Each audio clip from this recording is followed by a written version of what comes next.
Hoy en el programa, con las elecciones a la vuelta de la esquina, repasamos los compromisos de la comunidad latina con el sistema democrático en Estados Unidos, porque ahora, más que nunca, debemos votar. Así también, en el programa, los derechos de los trabajadores y todo lo que debe saber sobre sus pagos a tiempo y los beneficios que usted tiene si vive en el área de Washington, D.C. Finalmente, presentamos la segunda parte de las deudas médicas y cómo podemos evitar las facturas indebidas. En el panel de expertos tenemos el día de hoy a Clarisa Martínez de Castro, vicepresidenta adjunta de políticas de Unidos US, al abogado Jonathan Tucker, abogado de la oficina legal DC Wage Law, y al abogado Flavio Cumpiano, asesor principal de la oficina del Consumer Financial Protection Bureau. Bienvenidos al Show de las Preguntas. Desde los estudios en Washington, D.C., este es el Show de las Preguntas con Eduardo Carrasco. 1 millón de hispanos que cumplen 18 años cada año son elegibles para votar. Más de 16 millones de latinos votaron en las elecciones del 2020, lo que significa un aumento del 30% con respecto a las elecciones del 2016. Eso demuestra que podemos ser una fuerza electoral importante y que estamos tomando conciencia de la importancia de votar y participar en la vida política de nuestro país, el país que hemos adoptado como nuestro, porque votar es un derecho de todo ciudadano en una democracia.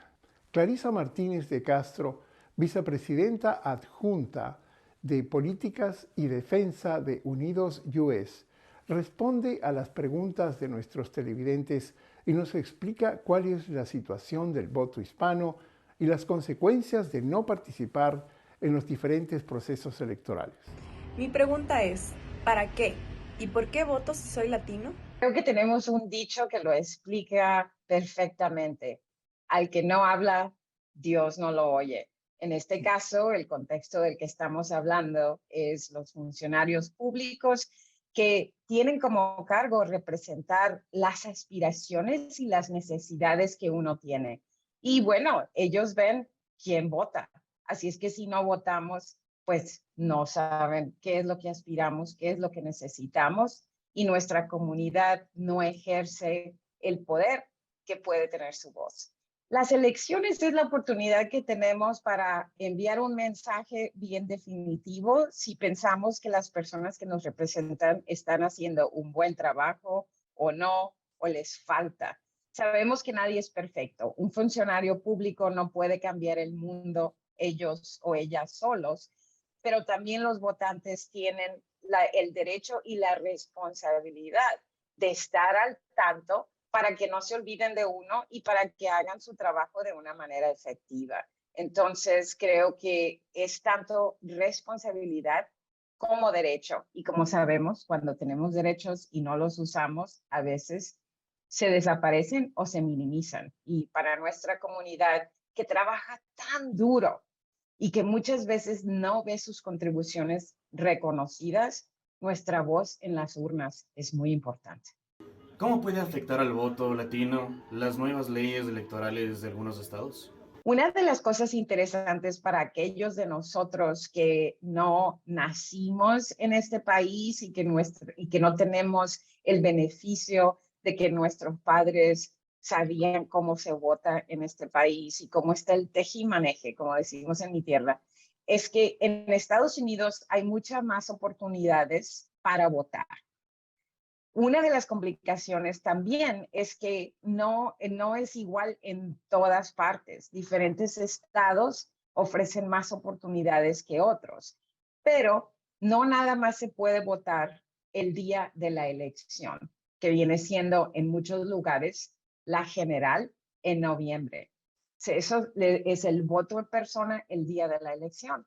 Pero muchos estados también tienen el voto temprano o early voting, que se puede llevar a cabo de dos maneras.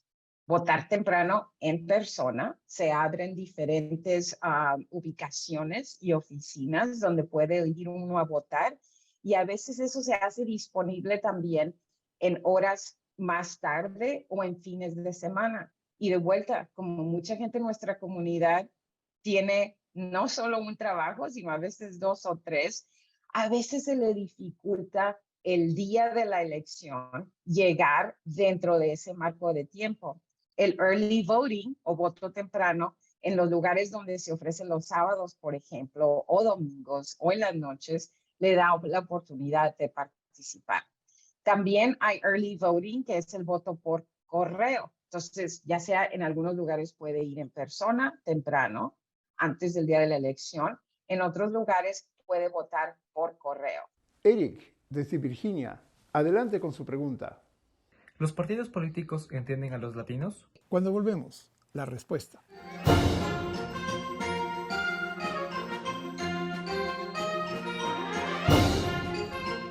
¿Sabía usted que existen más de 650,000 puestos de trabajo disponibles en la construcción para personas calificadas? Soy Edith Yáñez, fundadora de Latinas in Construction y Hispanics in Construction. En nuestros programas online, usted aprenderá a leer planos, realizar estimados profesionales, dibujo 3D. A través de este programa pude obtener mi licencia de General Contractor. No me imaginaba la proyección que esto iba a tener en mi vida y cada día estamos empoderándonos más.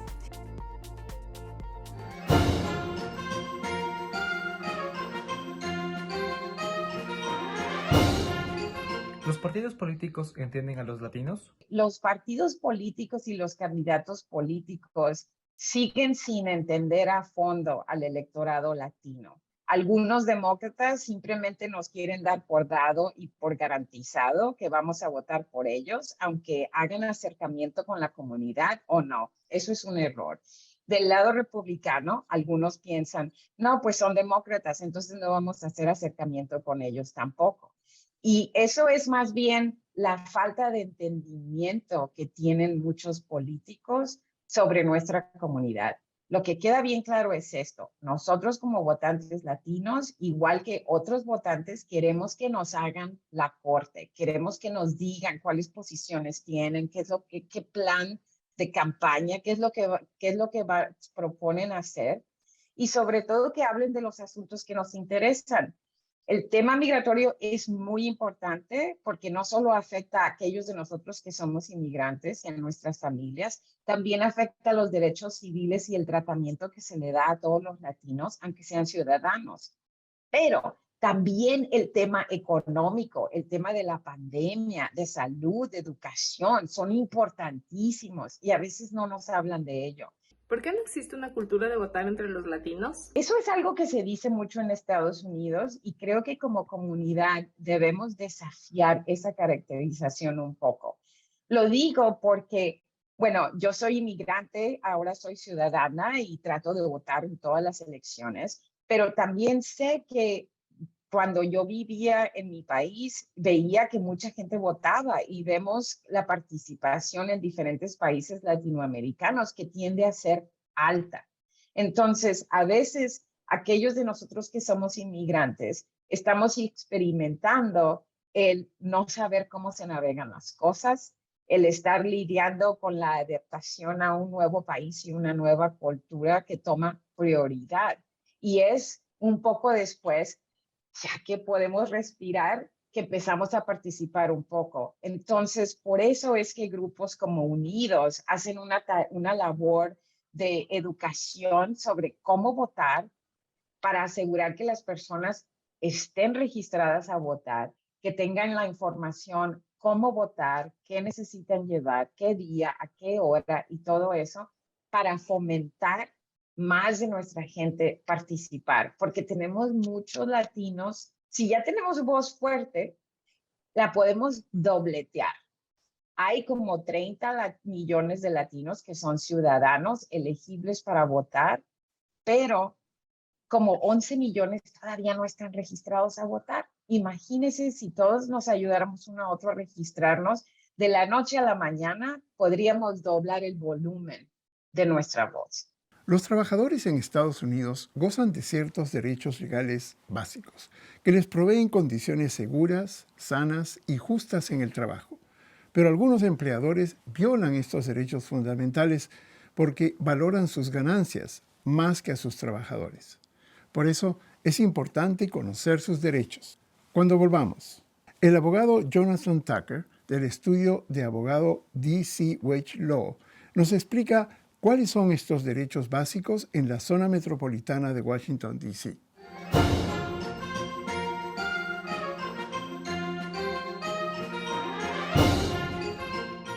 ¿Sabía usted que existen más de 650,000 puestos de trabajo disponibles en la construcción para personas calificadas? Soy Edith Yáñez, fundadora de Latinas in Construction y Hispanics in Construction. En nuestros programas online, usted aprenderá a leer planos, realizar estimados profesionales, dibujo 3D. A través de este programa pude obtener mi licencia de General Contractor. No me imaginaba la proyección que esto iba a tener en mi vida y cada día estamos empoderándonos más.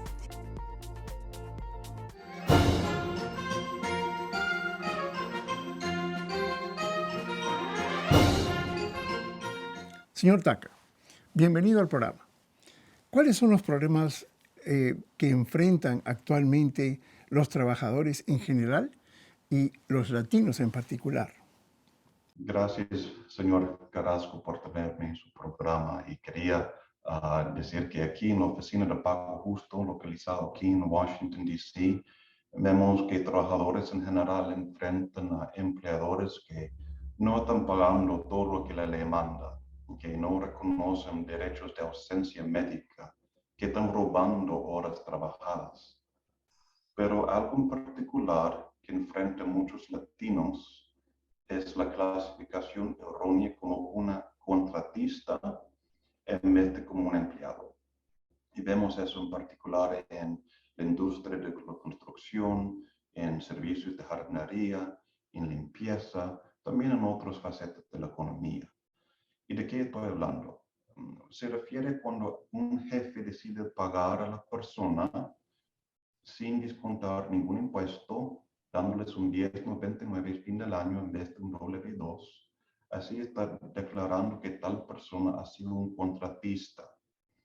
Y el perjuicio del trabajador es que ya el jefe o la empresa no está pagando todos los impuestos que debe al gobierno, que no está contribuyendo al desempleo, al seguro de desempleo, que normalmente no está pagando una compensación de trabajador por casos que hay un accidente. Y esto probablemente puede perjudicar a personas que trabajan en la construcción, en la jardinería, cuando abundan desafortunadamente accidentes de trabajo. También implica que un trabajador muchas veces no estará ganando sus horas extras, o sea que recibe la misma tarifa por hora, sea lo que sea la cantidad de horas trabajadas en la semana, 40, 50, 60, se paga igual por todas las horas.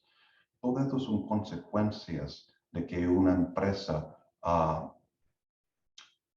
de forma errónea clasifica al trabajador como un contratista. ¿Cuáles son los 3 derechos laborales básicos de un trabajador?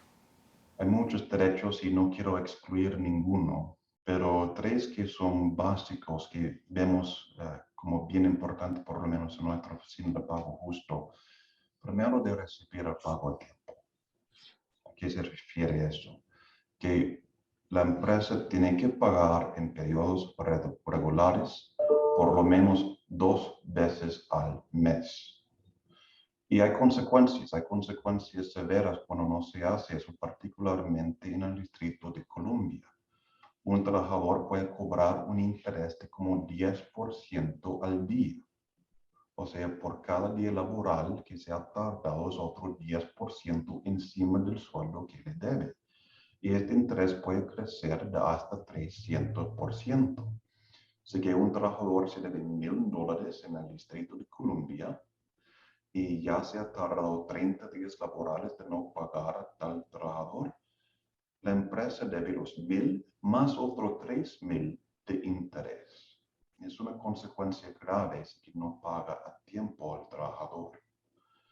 También tenemos el derecho del sueldo mínimo. El sueldo mínimo puede variar dependiendo de en qué jurisdicción, en qué zona uno está trabajando. También depende a veces del tamaño de la empresa. Pero por lo general en el Distrito de Columbia es como 15, 20 la hora en este momento. En Maryland, dependiendo del tamaño de la empresa, puede variar de entre 12, 20 la hora y como 12.50 la hora. Y en el condado de Montgomery, se puede ser como 13.50 a 15 la hora, otra vez, dependiendo del tamaño de la empresa. En la empresa más grande se exige más, que se paga un sueldo mínimo más grande. Hay excepciones. Una excepción más típica se tiene que ver con un trabajador que gana propina.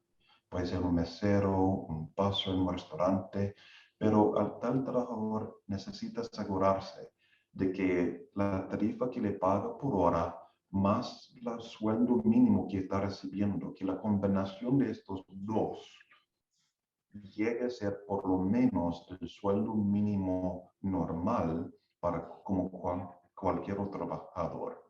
Hay que hacer la matemática asegurando que está recibiendo suficiente propina para llenar el vacío entre la tarifa pequeña de un trabajador de propina y lo que es el sueldo mínimo general. También tenemos el derecho de las horas extras. En Estados Unidos, en las 3 jurisdicciones de DC, Maryland y Virginia, hay el derecho de horas extras para la mayoría de trabajadores. Y aquí quería recalcar de cómo se va a calcular. Horas extras se mide por la semana, no por la quincena. Quizás uno ha trabajado como 80 horas en la quincena, pero la quincena tiene 2 semanas. La primera semana ha hecho 50 horas, la segunda semana ya ha hecho 30 horas. Allí tenemos horas extras, porque la primera semana fue en exceso de 40, hay como 10 horas extras allí, y un trabajador debería asegurar que el jefe paga entonces un tiempo y medio. Y quería también entrar aquí un beneficio como un bonus que aplica a trabajadores en el Distrito de Columbia. Es un derecho poco reconocido, pero sí existe. Se trata de un derecho de una recompensa adicional por haber tenido que pausar su turno de trabajo por más de 60 minutos. Muchos quieren tomar su almuerzo, su break, pero si que el jefe dice que ya tiene que pausar más de 60 minutos, por ejemplo, un restaurante que pone a los trabajadores a descansar por más de 60 minutos entre el turno de almuerzo y el turno de la cena, entonces tal restaurante tendría que pagar al trabajador una compensación adicional equivalente a 1 hora del sueldo mínimo por haber esperado al turno de volver a trabajar y volver a cantar. Tenemos una pregunta que nos hizo llegar Víctor por Twitter. ¿Puede un trabajador inmigrante sindicalizarse? Sí, se puede. Inmigrantes pueden sindicalizarse. Sé lo que es el estatuto migratorio. Se puede organizarse, se puede negociar, se puede participar en las negociaciones de un sindicato en cuanto a temas como sueldos, horarios, beneficios o otras condiciones del trabajo. También habrá el derecho de comunicar con los compañeros de trabajo sobre las condiciones de su trabajo. Y eso es importante porque normalmente antes de decidir si va a buscar la ayuda de un sindicato, se necesita tener esta clase de comunicación con sus compañeros, ver si que realmente hay un deseo como un grupo de buscar el apoyo de un sindicato. Pero tales comunicaciones sobre las condiciones del trabajo también son protegidos, sea así que uno es un inmigrante o un ciudadano. En pocas palabras, los derechos que tienen ciudadanos de sindicalizarse extienden también a inmigrantes que todavía no son ciudadanos, incluso a inmigrantes indocumentados. Y quería recalcar que sería ilegal por el empleador de amenazar en contra de inmigrantes que están intentando sindicalizarse o que quieren participar en las actividades de un sindicato. Así que un jefe está amenazando con deportación o simplemente que está diciendo, deme de vuelta todos los papeles suyos, sus permisos de trabajo, quiero revisarlos, ver si que están al día. Bueno, tales acciones que se hace como en represalia por una participación en un sindicato, normalmente la corte va a llamar eso ilegal. Nos llegó por nuestra página en Facebook esta pregunta de Patricia. ¿Cuáles son las prácticas laborales injustas por parte de los empleadores? Sí, claro, hay varias. Hablamos de uno antes sobre la clasificación errónea de ser una contratista en vez de un empleado y todo lo que implica. También hay, por ejemplo, cuando se ha despedido a alguien por una ausencia por razones médicas o de salud. Más y más los locales en el área metropolitana están garantizando días de enfermedad e incluso días de enfermedad pagado. Entonces hay que avisar con tiempo que uno va a faltar por unas razones de salud. Pero sí que el jefe dice, mire, no puede tomar el día libre, tiene que aguantar, tiene que llegar a trabajar, necesitamos usted en la línea. Eso es una práctica injusta que también es ilegal. Dice que se despide uno por haber dado un aviso previo de que va a ir al doctor, que va a tener asistencia médica, que está enfermo. Entonces, se puede demandar a la empresa por este despido. También a veces vemos como una empresa intenta de esquivar los derechos de horas extras por decir que un trabajador es un supervisor salariado. A veces alguien que realmente es un gerente, que realmente tiene el poder de un gerente, que puede despedir a la gente, que puede subir los sueldos, que recibe un salario, tal persona a veces es exento de la ley de horas extras. Pero muchas veces una empresa va a clasificar a cualquier trabajador como un supervisor salariado con fines de ponerlos a trabajar haciendo tarea normal, no haciendo tarea de gerente, con solamente la meta de esquivar o evitar el requisito de pagar horas extras. 75 millones de personas en Estados Unidos tienen que elegir entre pagar sus facturas médicas y sus necesidades básicas como comida y vivienda, y el 66% de las quiebras están ligadas a las deudas médicas. Para explicarnos cómo es que hemos llegado a esta situación y cómo debemos manejar nuestras deudas con los servicios médicos, está con nosotros el abogado Flavio Cumpiano, asesor principal de asuntos externos en la Oficina de Protección Financiera para el Consumidor. Bienvenido al programa, señor Cumpiano. ¿Cómo puedo pelear contra una factura médica injusta? Cuando volvemos, la respuesta.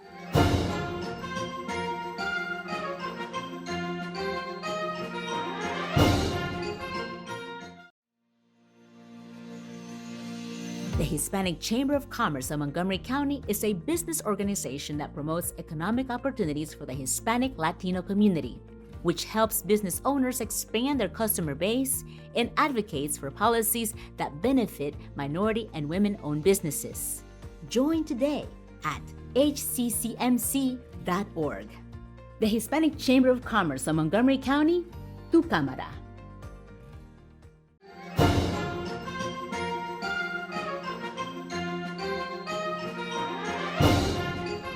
¿Cómo puedo pelear contra una factura médica injusta?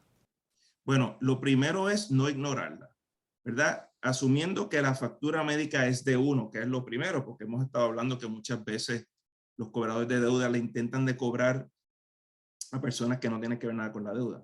Pero asumiendo que es una factura médica donde los costos parecen exorbitantes, hay servicios que uno ni siquiera se entera que le dieron, ¿verdad? Eso ocurre mucho, especialmente en casos de emergencia, personas están en anestesia, no tienen familiares y de repente regresan a sus hogares y poco a poco le llegan todas estas facturas que aparecen en otro idioma, ¿verdad? Lo primero es educarse e informarse, pero no ignorarla. O sea, investigar. Si la persona tiene seguro, la compañía de seguro lo puede ayudar. Ellos son expertos. Ellos son los que los que tienen relaciones contractuales con los hospitales, los proveedores, etcétera. Y la compañía de seguro lo puede ayudar a investigar. También sea vigilante con la información que le da la compañía de seguro. Documente todo. Y la compañía de seguro le puede decir cuáles son sus beneficios, cuál es la cobertura, cuáles son sus planes. Usted también lo tiene por escrito. Así que, aunque yo sé que eso requiere un poco de tiempo, pero vale la pena invertir el tiempo, uno leyendo el acuerdo de uno con la compañía de seguro para saber qué cubre, qué no cubre. Porque a veces me ha pasado a mí, que yo he hablado con mi compañía de seguro médico y les digo, ustedes deben cubrir esto. Ellos me dicen que no. Yo insisto, yo busco la letra pequeña del acuerdo y me han dicho, ah, sí, perdón. Así que uno tiene que ser su propio abogado en estos casos, investigar, pelear si es necesario y nuevamente no están solos. Nuestra agencia, que es una agencia del gobierno federal, está aquí también para ayudarlos. Pueden ir a nuestra página de internet, consumerfinance.gov de Víctor, y van a ver que en inglés, en español y en varios otros idiomas pueden someter una queja ante estas compañías y nosotros pues los ayudamos a obtener una respuesta e intercedemos para solucionar su problema. ¿Hay señales de alerta que indiquen que se trata de una estafa de factura médica? Sí, una excelente pregunta, porque hay demasiados intentos, especialmente durante la pandemia, ¿verdad? Estos estafadores se aprovechan de la miseria ajena. Y con la pandemia hay tanta incertidumbre, tanta necesidad de ir a médicos y hospital, ¿verdad? Por la pandemia y por COVID, que los estafadores se aprovechan. Hay distintas señales que uno debe seguir. Lo primero, hablando sobre los informes crédito, quería señalar de que toda persona en Estados Unidos tiene derecho a accesar o acceder a esos informes de crédito. Quiere decir informes sobre uno. Cuando uno pide un préstamo, cuando uno va a comprar una casa o un auto o muchas ocasiones hasta buscar empleo, usan esos informes crédito de Equifax, TransUnion, Experian y otros para saber si usted tiene deuda, si usted es bueno pagando las deudas, etc. Coteje eso, porque al cotejar eso uno puede ver si hay deuda médica o no, cualquier tipo de deuda que esté en su informe de crédito que está afectando su habilidad para obtener empleo, para obtener vivienda o para obtener préstamos o préstamos en los términos que en verdad usted merece que le ofrezcan. Si ve un error, llame a la compañía o comuníquese con ellos de otra manera, la compañía de estos informes de crédito, para que lo corrijan. Agradecemos la participación de Clarisa Martínez de Castro, vicepresidenta adjunta de políticas de Unidos US, el abogado Jonathan Tucker, abogado de la oficina legal DC Wage Law, y el abogado Fabio Cumpiano, asesor principal de la oficina del Consumer Financial Protection Bureau. Es todo por hoy. Nos vemos el próximo domingo a la misma hora. Y en YouTube, donde tenemos las entrevistas completas de nuestros invitados. Y recuerde, si tiene preguntas, nosotros tenemos las respuestas en el Show de las Preguntas.